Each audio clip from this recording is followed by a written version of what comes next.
Kaixo eta ongi etorriak saio berri batera, gaur ekainak 12 asteazkena elkarrizketa bakarra izango dugu. Aurten urtero bezala herri berriko antzerki jaialdia ospatuko da eta gainera aurten 25. urteurrena ospatzen dute.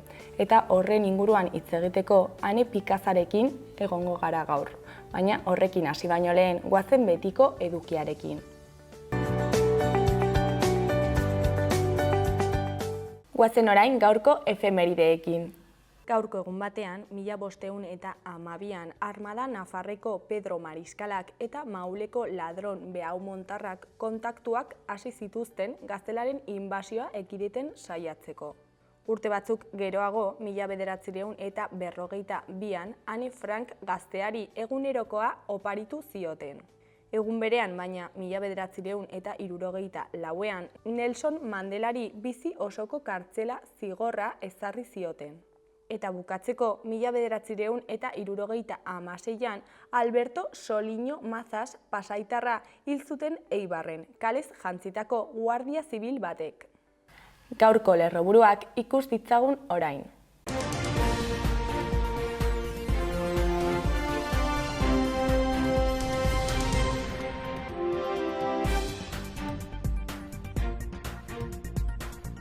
Kontratazio mahaiko idazkariak eta kontu hartzaileak ustelkeriaren aurkako bulegora eraman dute Belateko tunelen esleipena.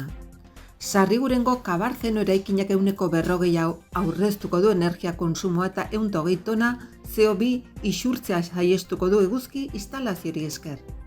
35 ikastetxetako 1500 ikasle baino gehiago bildu dira Allozeko urtegian belaren kirola sustatzeko.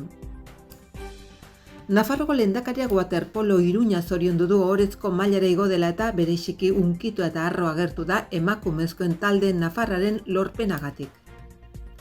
Duguna arduratuko da datozen San Ferminetako txupinazoa botatzea herritarren 129ren babesa lortuta. Gazteluko plazan 12 kontzertu eginen dira San Ferminetan, bertzea bertze izaro, zetak eta eldrogas arituko dira eta tokiko musikaren ahalduntzea eta gaurkotasuna ardatz hartuko dira.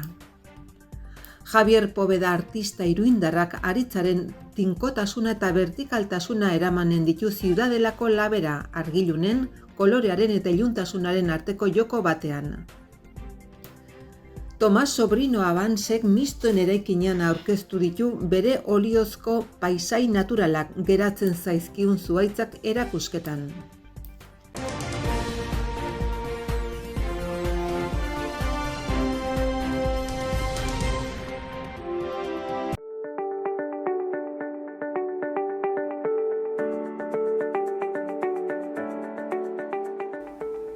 Errepasatu dezagun aste honetarako agenda. Asteazkenean, Iruña erromatarra eta Iruña baskoia izeneko bisita gidatua egongo da Miguel Angel Asianen eskutik. Arratsaldeko 5etan izango da eta Diputazio Jauregitik abiatuko da. Iruñeko alde zaharrean zehar aurkitu daitezkeen erromatarren garaiko arrasto eta bitxikeriak ezagutzeko ibilaldia izango da. Aldi berean, baskoien arrastoak ere aztertuko dira. Irulegikoaren modura, Iruña ere baskoien asentamentua izan baitzen erromatarrak iritsi aurretik. Eta kaleetan zehar badira horien arrastoak. Ostegunean, alde batetik, Oko Andre Maria plazan arratsaldeko 8etan, Gari eta Maldanberaren kontzertua egongo da. Behin bizitzea izeneko lan berriaren aurkezpenarekin. Estudioko lan berri honetan, Garik dagokigun bizitzearen garrantzia aldarrikatuko du. Dagozkion hausnarketa eta autokritikekin, kide garen komunitatearen parte aktibo izatearekin eta maitasuna ematearekin besteak beste. Beste alde batetik, Arrosariako liburutegi publikoan arratsaldeko 6:00 irakurle taldeak Kiotxi Katayamaren maitasunezko oihua munduaren erdian liburua izanen du mintzagai. Jarduera haizegoat euskara taldeari esker eginda.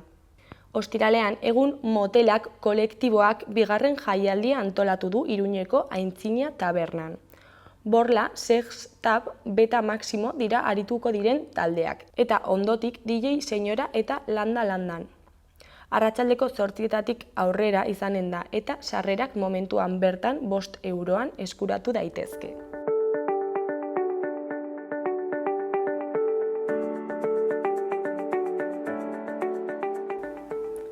Ikus dezagun gaurko egunkarien azalek zer dioten. Diario de Notiziasen titular nagusian, ministerioak selektibitate berria gogortu du eta ikasleek gehiago ikastea du helburu. Gobernuak use izena aldatu eta pau izena jarriko dio. Aukerakotasunak ez du esan nahi gai gutxiago landu ahal izango direnik. Useko onenak beren karreretan nabarmentzen dira. Argazki nagusian duguna taldeko kideak, Aritz Ibañez zuzendariarekin erdian, txupinazoko agertokian. Titularrean, txupinazoa dugunarentzat. Goiko berrietan, alde batetik, beste zigor bat Nafarroako iruzurgile historiko bati. Beste alde batetik, Innova programak 59 proiekturako 3 milioi euro bideratuko ditu. Jarraian, amnistiaren legea epaileen esku geratzen da. Gainera, Belateko mahaiko idazkariak eta kontu hartzaileak esleipena salatu dute. Hori-koloriko berrietan, batetik, osasunak atletikek 10 milioi baztertu ditu orozengatik. Bestetik, 60.000 euroko isuna indargorrik arrasateri egindako omenaldiagatik. Jarraian, Belak 1387 ikasle biltzen ditu. Aiozko urtegiak kanpaina hartzen du. Eskuineko berrietan, alde batetik, Urroz udalik gabe geratu da. Alkateak eta 3 zinegotzik dimisioa eman ostean. Beste alde batetik, EHNek lobiak botatzea eskatu du, nekazaritzan eragina dutelako. Jarraian, EIBek ubidearen obra erriberarako finantziatuko duela berretsi du ministerioak. Azkenik, 25 nafarrek eutanasiari heldu diote azken 3 urteetan. Diario de Navarraren titular nagusian amnistia indarrean sartu da, baina Puigdemont atxilotzeko aginduak bere horretan jarraitzen du. Auzitegi Gorenak airean utzi du Junsteko buruzagia Espainiara itzultzearen posibilitatea. Argazki nagusian, duguna taldeko dantzariak pozik agertu ziren atzo Iruñeko Arrosadia kiroldegian egindako entxeguetako baten aurretik. Titularrean txupinazoa duguna taldearen pausuekin. Eskuineko berrietan, alde batetik, barne txosten batek akatsak atzeman zituen bidesari enpresa sortzeko. Beste alde batetik, ustelkeriaren aurkako taldea Belaten interes gatazkarik izan ote zen ikertzen ari da. Gainera, Nafarroak tratu txarrak jasan zituen funtzionarioaren mugikortasuna ahalbidetuko du. Goiko berrietan, batetik, emerito, Mendabiako ontziak mundurako. Bestetik, adituek kontsumoaren gorakada aurre ikusi dute. Bukatzeko osasunak aldetiken ia 10 milioi baztertu ditu Aimarrengatik. Gara egunkariaren titular nagusian, estatu quoaren alternatiba defendatuko du Otxandianok. Imanol Pradales EAJ-PSeko hautagaiarekin aurrez aurre izango da inbestidura saioan, eta EAEren egoerari buruzko eztabaida bultzatuko du. Argazki nagusian, Antoni Blinken AEBko estatu idazkaria dugu. Titularrean, Israelen jarrera nahasiak ez du AEBren diskurtsoa aldatzen. Hamasek eta Jihad Islamikoak Gazaren aurkako erasoa bertan behera uzteko akordio baten alde daudela berretsi zuten atzo. Baina Amerikako estatu batuek Antoni Blinken estatu idazkariaren ahotik erresistentzia palestinarra presionatzen jarraitzen du. Naiz eta NBek onartutako plana eztabaidatzea onartzen duen eta erantzun nahasia Israelek izaten jarraitzen duen. Gazarako larrialdi plan baten aldeko nazioarteko konferentziak okupatzailearen erantzukizuna azpimarratu zuen. Eskuineko berrietan, alde batetik, ezkerreko indarren aliantza. 2022ko legegileen karietara, aliantza eratu zuen egun herri frontea berpiztekotan den frantziar ezkerrak. Alta, NUPESek ateak itxi zizkion fronte zabala eratzeari. Hexagonoko zenbait herritar ezker subiranistak ordezkatzen duen eremua aitortuz. RNren igandeko atzaparkadak orain ausardia gehiengoz jokatzea aginduko luke. Beste alde batetik, atortxu Rokek pertsiana botako du 2025ko uztailean. Jarraian, editoriala atalean, komunitate ahalegin eredugarria. Azkenik, Urrutiko etxearen erreportaia dugu. Peltier zure azken aukeraren zait dago izenburupean. Berria egunkariaren titular nagusian Frantziako eskuinean barne gatazka eragin du Le Penekin bat egiteko proposamenak. Erik Ciotti errepublikanoen buruak eskuin muturrarekin elkartu nahi du bozetarako. Alderdikideek Batasun Nazionalarekin batzea baztertu dute eta Ciottiren dimisioa eskatu. Vicent Bru ez da aurkeztuko asambleako hauteskundeetara. Argazki nagusian Atortxu Rock jaialdiko kontzertu bat dugu. Titularrean, badoa atortxu. Euskal presoen aldeko elkartasun jaialdiak hurrengo udan izanen du azken aldia, Lakuntzan. Eskuineko argazkian Angel Vallejo Rosen himalaista aitzindaria dugu, hil egin dena. Goiko berrian, bekainen mugimendua, sentimenduen ispilua. Erdiko berrietan, alde batetik Jose Ramon Bengoetxeak Euskal Herriko Unibertsitateko errektore izateko hautagaitza aurkeztuko du. Beste alde batetik, ia 4 urteko espetxe zigorra jarri diote baserri bat tirokatu duen polizia ohiari. Amaitzeko, Hamasek onetsi egin du NBR-en segurtasun kontseiluak babestu duen menia plana. Euskal Herria irratiaren titular nagusian, dugunak botako du Sanferminetako txupinazoa. 75. urteurrena ospatzeko oparia jaso du duguna dantza taldeak aurtengo txupinazoa jaurtiko baitute. Oso pozik agertu da Aritz Ibañez dugunako zuzendaria. 75 urte hauetako soka dantza erraldoi honetan parte hartuko duten dantzari guztiei eskaini nahi diegu, azaldu du. Eskuineko berrietan alde batetik dokuzain zaharrak berri. Dokuzain dokumentu grafikoak kontserbatu eta zaharberritzen dituen enpresa txiki bat da. Liburu, idatzi, mapa, pergamino, agiri eta bestelako ale zaharrekin aritzen dira lanean. Sarrigurenen duten egoitzara joko du Asier Katalan eta Naia Agirre artisten eskutik haien ofizioa gertutik ezagutzera.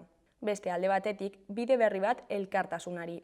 Amaitu da Atortxu Rock. Atortxu Rockek iragarri du azken 2 edizio egingo dituztela. Abenduaren 28an Atarrabian eta 2025ko uztailaren 24tik 27ra Lakuntzan. Dispertsioa bukatuta azken edizioa amaiera berri bat Lelopean antolatu zuten eta iritsi da amaiera.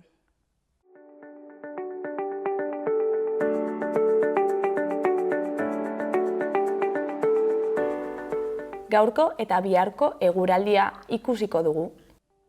Gaur, asteazkena, eguraldiak berdintsu jarraituko du. Behe-hodeiak ugariak izango dira leku askotan eta zaparrada batzuk botako ditu. Sarriago eta indar handiagoz egunaren erdiko orduetan eta kantauri isurialdean. Arratsaldearen amaieran atertzera egingo du eta hodeiak gutxitu egingo dira. Egunaren azken orduetan zerua hodei gutxirekin egongo da. Hodei hondar batzuekin barnealdean. Iparraldeko haizea ibiliko da, arratsaldean bizi. Tenperaturan aldaketa handirik ez. Ostegunean giroa eguzkitsua egongo da eta temperatura maksimoak nabarmen igoko dira. Egunaren hasieran zeruan hodei hondar batzuk agertuko dira oraindik eta barnealdean lainoguneak sortuko dira. Gero zerua hodei gutxirekin egongo da, goi hodei batzuekin. Goizean hego haizea izango da nagusi eta temperatura maksimoek gora egingo dute. 25 gradu ingurukoak izango dira.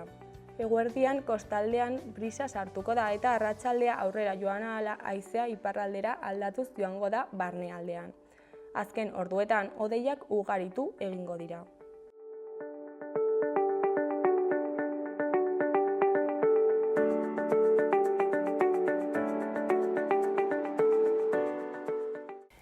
Kaixo eta ongi etorriak gaurko elkarrizketara. Aurten urtero bezala, Herriberriko antzerki jaialdia ospatuko da. Gainera, aurten 25. urteurrena ospatuko dute baita ere eta horren inguruan hitz egiteko gaur Ane Pikazarekin gaude. Kaixo, Ane, zer moduz? Kaixo, egunon, zer moduz. Bueno, beste urte batzutan ere egon zara gurekin jaialdi honen inguruan hitz egiten, ezta? Baina ez dakienarentzat zer da Herriberriko antzerki jaialdia? Herriberriko antzerki jaialdia, Herriberrin egiten den antzerki jaialdi bada, hain zuzen ere, ustailaren 19an hasiko dena eta abuztuaren 4ean bukatuko dena, non aurkitu ahalko ditugu antzerki edo arte eszenikoetako disiplina ezberdinak. Antzerkia, dantza, zirkua, musika, ospakizun bat da. Oliten, ez bakarrik Herriberrin, baizik eta aurten ere Tafallan, San Martin de Untzen, Pitillasen edo Beiren ikusi ahalko dena. Eta nork antolatzen du jaialdi hau? Nafarroako gobernuak antolatzen dau, Príncipe de Vianarekin batera, eta hortze gaudegu zuzendaritza artistikoa eramaten, gero laguntzaile ezberdinak daude, noski jaialdia aurrera eraman ahal izateko. Esan duzu, uztaila eta abuztu bitartean ospatzen dela, baina zenbat irauten du, egunero egiten dira gauzak edo ze maiztasunarekin? Bai, uztailaren 19tik, esango genuke lehenago ere hasi egiten dela, berez lan tekniko guztiak astebete lehenago hasten direlako, baina uztailaren 19tik eta abuztuaren 4 bitartean, etengabe gauza ezberdinak daude. Programatuta edo bestela kurtsoak, tailerrak denetarik dago. Hori galdetu behar nizun, claro, hasten da uztailean, baina noiztik zaudete hau antolatzen? Aurreko urtetik. Nik uste dut, jaialdian gauden heinean ja, hasten garela pentsatzen zer egingo dugun hurrengo urtean, ez? Bertan zaudenean, gauza asko bururatzen zaizkizu eta aldaketa posible batzuk, orduan, berez urte osoko lan bat da, non ez dira bakarrik, ez ditugu bakarrik bilatzen ze konpainiak eta ikuskizunak eramango ditugun, baizik eta, zen nolako beste formatu batzuk asmatu alditugun edo non jarri nahi dugun atentzioa urte horretan, gauza ezberdinak bideratzen dira. Eta azaldu ezakizu horrela modu laburrean nola den antolakuntza prozesu hori? Zer egiten duzu lehenago? Bai, urtean zehar egiten duguna, alde batetik zuzendaritza artistikotik joaten gara ikuskizun ezberdinak ikusten, konpainiaen lanak, eta orduan, olite dago antolatuta, berez izango zen, esaten dugu, izen ezberdinak dauzkate, ez? Herriberrin bertan egiten den lakaba espazioan, hori da denok ezagutzen dugun sortzen den espazio eszenikoa Herriberrin, eta hor egunero gauean zerbait pasatzen da, ez? Gaueko 10etan ikuskizun badaukagu, gero bestetik dauzkagu oliteko estazioak, geltokiak esaten dugunak, eta beste alde batetik olite expandido, ez? Zabaltzen dana. Orduan, geltoki horietan gertatuko diren gauzak ez dira lakaban gertatzen, beraz, bilatu egin behar dira zein tokitan egin aldiren ikuskizun hauek, eta horretarako bestelakoak diren ikuskizunen bilaketa bat hasten da, ez? Ez bakarrik kaleko antzerkiak direnak, baizik eta baita beste espazio ezoiko edo antzokiak ez diren beste espazio batzuetan egin ahal diren ikuskizunen bilaketa. Eta hori ere luzatu egiten da, olite expandido horretara, ez? Zabaltzen den olite honetara. Zein Tafallan, Beiren, Pitillasen eta San Martinen egiten den. Tafallan badago antzoki kulturgunea. Orduan, hor ere, askotan eramaten dira, lakaban egin ezin diren ikuskizunak. Orduan, hor badago alde bat, non egiten den bilaketa guzti hau, espazioen araberakoa, formatuen araberakoa, bestalde, etengabe lan egiten dugu egingo diren tailerretan. Gustatzen zaigu beti egiten diren sorkuntzak lotuta egotea edo tailerrak lotuta egotea ikusiko diren sorkuntzetara. Hau da, aurten Victoria Spunberg eman behar du tailer bat eta berak obra bat dauka Mal de Corazón ikusiko, Erriberri antzerki jaialdian ikusiko den obra baten dramaturga da. Orduan, lotu egiten dugu hori. Horretarako bilatu behar ditugu zein zuzendari, dramaturga, sortzaile etorriko diren, eta hori lotu egiten da tailer bateri. Orduan, tailerren bilaketa hori ere egiten da. Aurten izango direnak Victoria Spunber, Marta Pazos, iruditzen zitzaigun Marta Pazos ekartzea oso potentea zala, baina zailtasun bat geneukan berak zeuzkan proiektuekin. Orduan, zer egingo du instalazio bat. Jaialdi guztian luzatuko den instalazio bat, eta aldi berean tailerra ere emango du. Orduan egiten ditugu bilaketa horiek, ez? Nola dena zentzu bat izatea, ez? Ez izatea tailerrak alde batetik erakusketa edo erakusten diren obrak bestetik. Aldi berean daude lehenengo asteburuan Daniel Galindo, Matxu Sosinaga eta Raúl Losanezekin egiten diren topaketak. Topaketak dira prensa espezializatuarekin, hauek direnak. Orduan hori ere lotu behar da, zenolako ea beraiek etortzen diren ikuskizunak geratu aldiren topaketa hauetan parte hartzeko publikoarekin elkarbanatzen direnak, tematika batzuen arabera hitz egiteko. Aurten, aksesibilitatearen inguruan, lotuko dira alde batetik Forever kulunka lehenengo egunean, eta bigarren egunean Txebere eta Morioseko zuzendariak. Gero urtean zehar egiten diren gauzak, adibidez, kartela aurten Miren Asiain Lorak egin du. Egiten da sortzailearen bilaketa hori, eta gero lan guztia, bai sortzailearekin zein diseinuko taldearekin. Guk normalean elkartzen gara beste jaialdi batzuekin.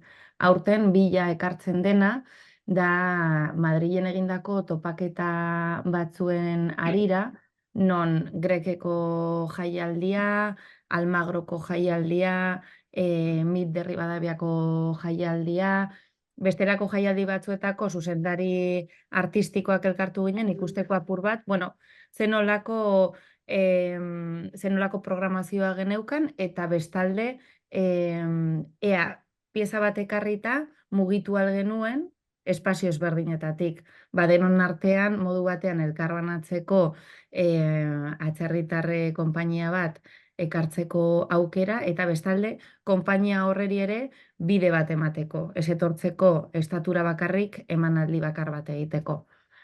Eta gero, etengabe lan egiten dugu Nafarroako gobernuko, kasu honetan, Lorenzo eta Marisolekin, ze etengabe daude, teknikoki egin behar diren lan asko, bestalde. Ez dakit azaldu dizudan apur bat. Bai, primeran. Eta zer izaten da zailena prozesu honetan? Guretzako zailena izaten da, jasotzen ditugula, ikuskizun pila bat, informazio asko, eta kriba hori egitea, ez dena askotan niretzako garrantzitsua da azaltzea.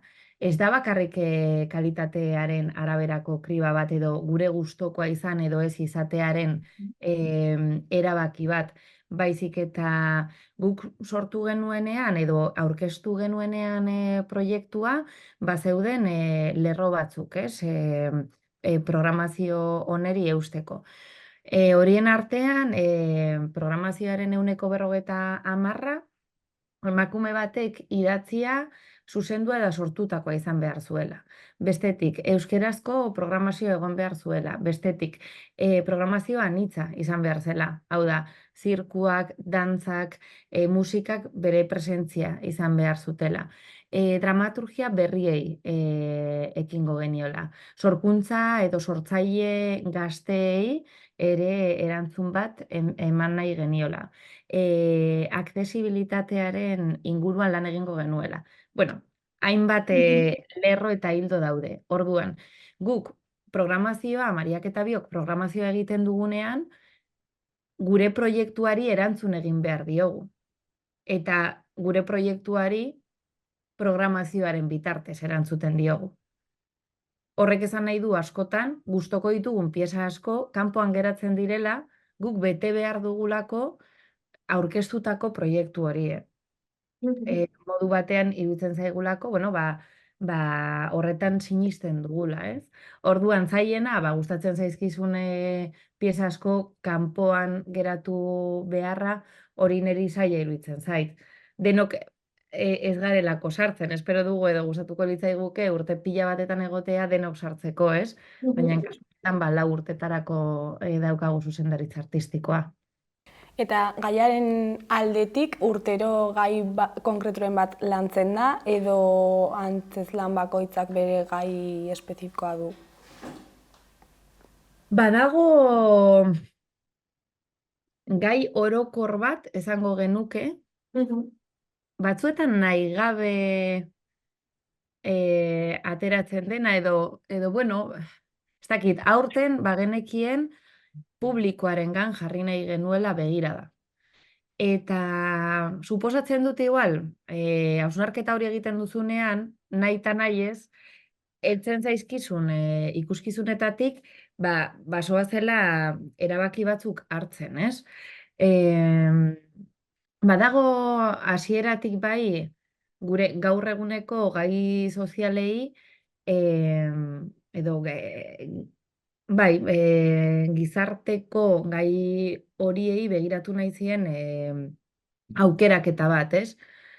Orduan hori nahi eta nahi ez agertu egiten da, etengabe. Kasu honetan aurten publikoa erdian jarri nahi genuenez, ikusten da, morioz lan egiten da jende helduarekin eta eskatzen zituen Erriberriko 3 pertsona izatea. De tal palok, beraien proiektua zuzenean tailer batetik ateratzen da, non Aiton Amonek lan egiten duten Ilobekin. Kamtxatka egiten dau, zuzenean sartu egiten da publikoarekin jolastera, ez? Beraiek sartu egiten dituzte publikoan, edo Convergencias de Improviso antzerkitaldeak egiten duena da, lehenago joaten da, entzun egiten ditu zenolako historia kontatzen diren, eta gero improvisaketaren bitartez bueltatu egiten ditu tokira, ez? Orduan nik uste dut badagoela, agian ez da gai bakar bat, gai anitzak daude, baina bai begirada bat, ez? Eta urtetik urtera aldatzen doa, naiz eta erroaman komun bat izan. Ja, bueno, aurten 25. urte hurrena izango da, eta horren harira, ondo iruditzen bazaizu, iraganera joango gara pixka bat. Ez hainbeste, ze zuek ezakitzen bat urte daramatzazue hau antolatzen, eta bueno, zuek daramatzazuen urte hoien ibilbidea kontatu dezakezu pixka bat. 25 urte egiten dira, guk aurten gure 3. urtea da, eta datorrena izango da 4. eta azkena, bueno, guk guri dagokigunez. 25 urte luze izan dira, kontatu izan digute 25 urte hauetan egindako aldaketa asko. Nik uste dut aipagarriena izan daitekeela gu baino lehenago egondako Luis Jimenezek nola berarekin Erriberriko antzerki jaialdiak galdu zuen klasikoaren ezizena, ez? Berez, orain ere askotan idatzi egiten digute, proposamen klasikoekin esaten. Bueno, ulertzen dugu zuen jaialdi klasikorako pieza hau bikaina dela, baina ja ez da klasikoa. Gaur egun bueno, galdu egin zen, eta modu batean nik uste dut bazela gure garaira eta egiten ziren sorkuntzei erantzuna emateko modu bat, ez? eta guk hori aurkitu genuen, ez genuen antzerki klasikoko jaialdi bat aurkitu, baizik eta gaur egunera eta etorkizunera begiratzen duen jaialdi bat. Eta 25 urte horiei lotuta, aurten programazioarekin bat, sortu dira, egingo da gala bat, 25 urte horiek gogoratuz. Gero podcast bat egingo da, Iker Bengoetxeak zuzenduko duena, eta jende ezberdinarekin lotuko dena jaialdian zehar. Eta egingo dira bi erakusketa, bat kartelena, kaletan ikusi ahal izango duguna, eta beste bat Oliteko kulturetxean. Eta nik uste dut, bueno, hor bai ikusi ahal izango dugula bilakaera guzti hori, ze 25 urte, asko dira. Mhm. Eta beste urteetan nola joan da, pasain urtean adibidez, zein da horrela balorazio orokorra edo nola ikusi zenuten zuek? Guk urtero egin dugune balorazioan egia esan sartu ginen pandemiaren ostean. Orduan urtero igerre duguna izan da jaialdia gora egiten joan dela, ez? Izan ere, naiz eta jaialdiak, Erriberriko jaialdia egin zen pandemian ere, baina murrizketak handiak ziren. Eta orain, bueno, denok ikusten dugu nola apurka-apurka bueltatzen goazen ez, lehengo horretara. Gure lehenengo urtean, oraindik, bueno, bazegoen hor igerri egiten zen, ez? Modu batean edo bestean, toki berri batean ginela. Eta orain ikuste dut apurka-apurka ikusten dela berriro lehengo horretan gaudela, ez? Non askoz gehiago elkarbanatzen den, ez daukagun beldurrik kaleko antzerkietan norbaiteri pegatuta egotea, eta horrek guztiak egiten duena da elkarbanatze horrek gora egitea, ez? Orduan, alde horretatik gure balorazioa oso ona da, oso pozik gaude egindako programazioarekin, bai Olite zein Nafarroako gizarteari ematen diegun hausnarketa horiekin edo bueno, airera botatzen diren gai horiekin, ez? Eta gero bestalde nik uste dut aurreko urtetik asko nabaritu genuela bestelako konexio bat nola egiten diren lehen tailer bakar bat egiten zen eta aurreko urtetik egiten dira 3 tailer eta topaketak. Baita residentziak ere Nafarroako konpainiekin. Eta horrek sortu dau mundu txiki bat, ez? Edo talde jaialdiaren inguruan mugitzen den talde bat. Eta konturatzen gara, hemendik kanpo goazenean jendeak kontutan hartzen duela, ez? Noiz hasten dira kurtzoak, aurrekoan justo orain dela pare bat egun Madrilen ginen, eta ja, ni apuntatu naiz, ja badaukat hartuta plaza, orduan, bueno, hor mugimendu bat dago, ez? Bizirik dagoelaren mugimendu bat, eta urte batetik bestera, jendeak horren esperoan dagoelaren sentsazio horrekin. Hori galdetu behar nizun, harreraren aldetik nola da herritarren parte hartzea? Agian gehien hor badago hausnarketa bat. Nik uste nuen Oliteko herria, osea, Erriberriko herria guztiz jaialdiaren baitan egon behar zuela, ez? Eta agian hori bilatzen ari gara. Ze ez genuen aurkitu kanpotik jende asko dago horren esperoan eta herritik agian ez zegoen sentsazio hori. Ez dakite batzuetan nola urtero gertatzen den, badakizu gertatu egingo dela, ez? Baina niretzako benetan uste dute oso garrantzitsua dela horrelako gauzak gertatzea. Izan ere, Erriberrin jaiotako ume batek daukan, ez dakit, aurrera pausua beste herrialde batean jaiotako ume batekin da, urtero, 3 astez, bere herria arte eszenikoz betetzen dala, ez? Eta, bueno, kalera irten eta topatu egingo duela, ez? Historia berri bat, mundu berri bat, ez? Hori ez da beti gertatzen, eta nik uste dute kontutan hartu beharreko zerbait dela. Agian gertatzen da nola ba, Nafarroako turismoaren erdigunea izan da, oso ohituta daude jende asko etortzera, ez? Herritarrak etengabe ikusten dute turismoa heldu eta joan egiten dela, ez? Egunero olite ezagutzeko. Baina uste dute antzerki jaialdia ezberdina dela, eta modu ezberdin batean jaso behar dugula. Zera, ez da heldu eta joaten den zerbait, ez? Baizik eta urtero gertatzen den zerbait da, eta begirada berri bat oparituko diguna etorkizunerako, ez? Eta nik uste dut, bueno, ez dakit uste dut, edo espero dute bertokoek modu horretan ulertzea. Besarkada bat bezala, ez? Beraz, jendea uste dugu isperoan egongo dela, ez, aurtengoa ere. Eta zein da aurtengo plangintza edo ze antzerki izango ditugu? Pila dauzkagu, 27 dauzkagu.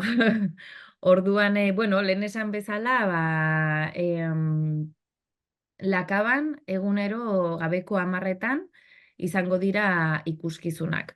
Daude Forever, Helen Keller, Moríos, Bila dala atzerritarra, Mal de Corazón, Casting Lear, Ezkaba, bertoko iluna antzerki taldearena, Jalei, hemengo Let's Silhouette dantza taldekoa, Macho Grita, eta bukatzeko Iribarne, da butaka zerokoa.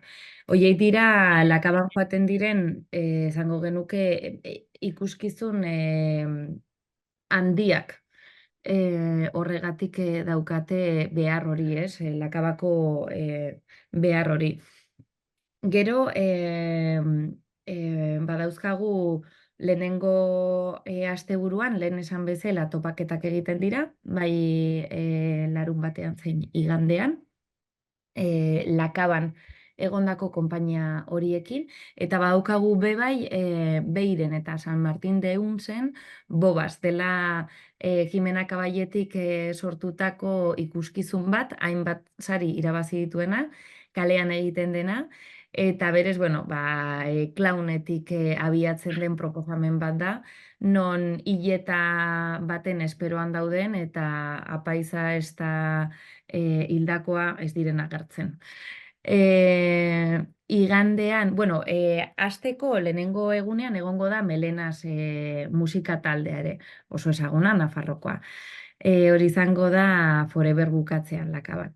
Eta igande horretan ere izango da aurtengo gala, 25 urte hurrena ospatzeko gala hori, Estefania de Pazek bideratuko duena, eta bueno, hainbat sorpresa izango dituenak, orain kontatuko ez ditudanak, jendea gonbidatzen dugu hurbiltzera.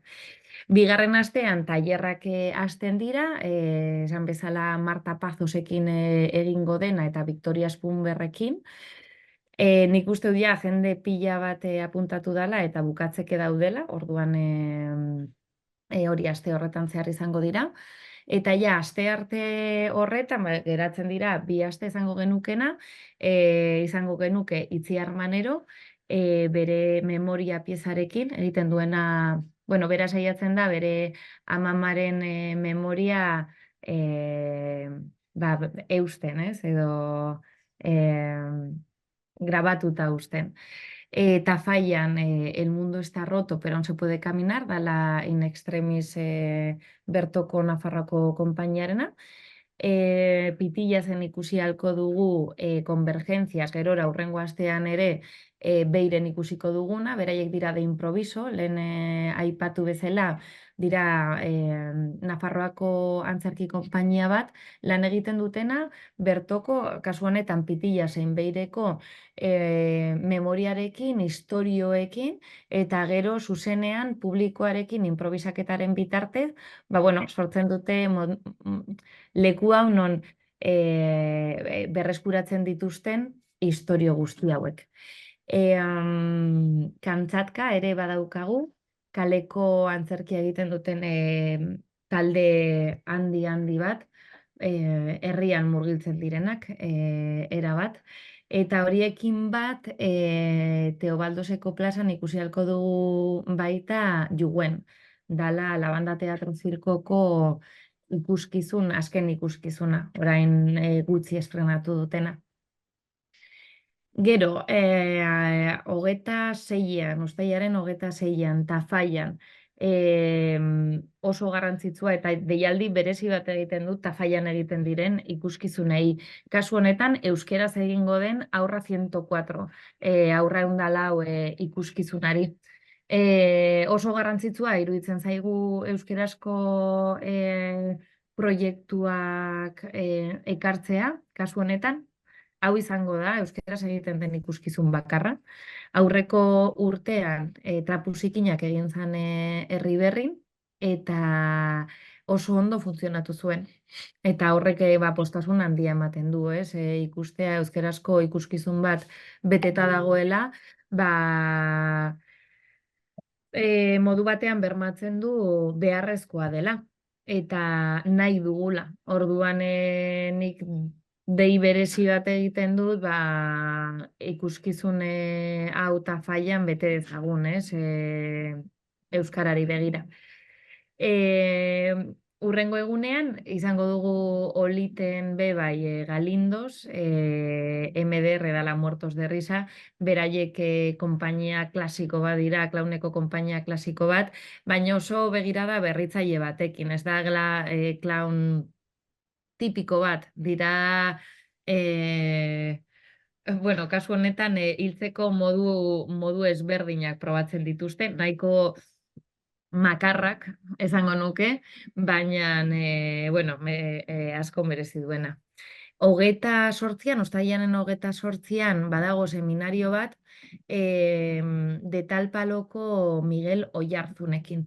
Berez dago Nafarroako konpainia, antzerki konpainiei bideratuta. Eta Miras Teatro hasi zenetik, Miguelek Juanekin egiten dute teatro dokumentalari eta historikoari asko begiratzen diote. Orduan apur bat, ikustea zenolako erramientak erabiltzen dituzten beraiek, historia hori berreskuratzeko eta gaur egunera taula gainera eramateko, ez? Orduan, bueno, topaketa seminario hau egingo da.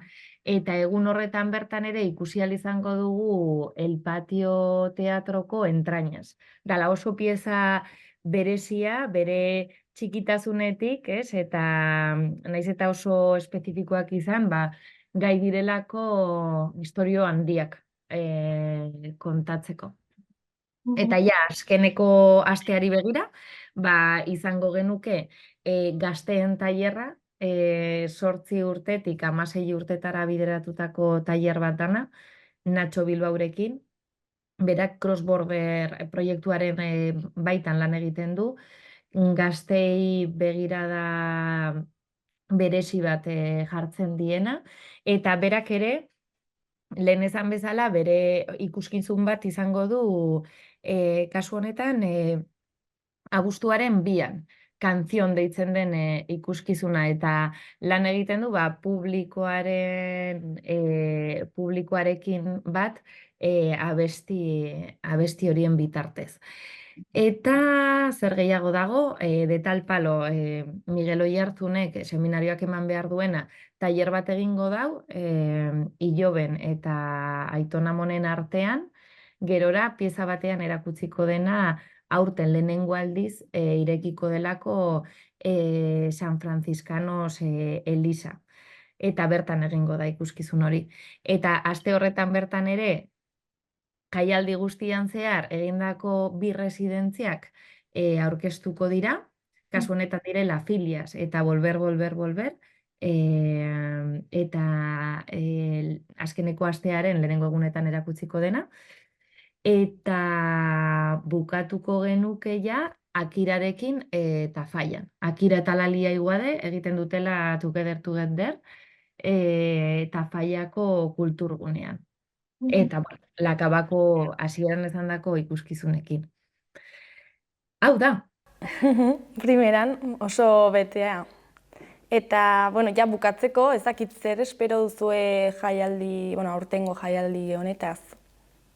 Ahalik eta jende gehien hurbiltzea, espero dugu, bueno, benetan asmatu izana, ez? Barre egiteko toki bat aurkitzea, hausnartzeko toki bat, negar egiteko edo atzera begiratzeko, bueno, gure mundua ezagutzen dugun heinean edo ondokoei hurbiltzeko aukera dugun heinean, gizarte hobeago bat izango dugu, eta nik uste dut arte eszenikoek hain zuzen ere hori planteatzen dutela, ez? Ez ezagunari edo urrun ikusten ditugun gauzei ere eskua emotea eta zubi bat eraikitzea, ez? Hausnarketa berri horiei. Orduan, barrearen bitartez, musikaren bitartez, gozamenaren bitartez, ospatu ditzagun 25 urte hauek. Bueno, Ane, zuri eskerrak eman jaialdi hau gurekin aurkezteagatik. Eta zorte hon, eta ea zer moduz joaten den ikusiko dugu. Mila esker, bertan hitzartzen zaituztego. Bueno, ondo segi, agur. Mila esker, agur.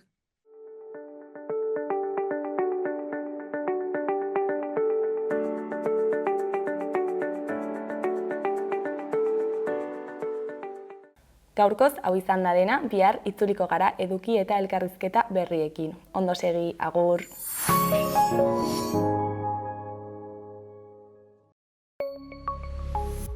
Gobierno de Navarra. Nafarroako gobernua.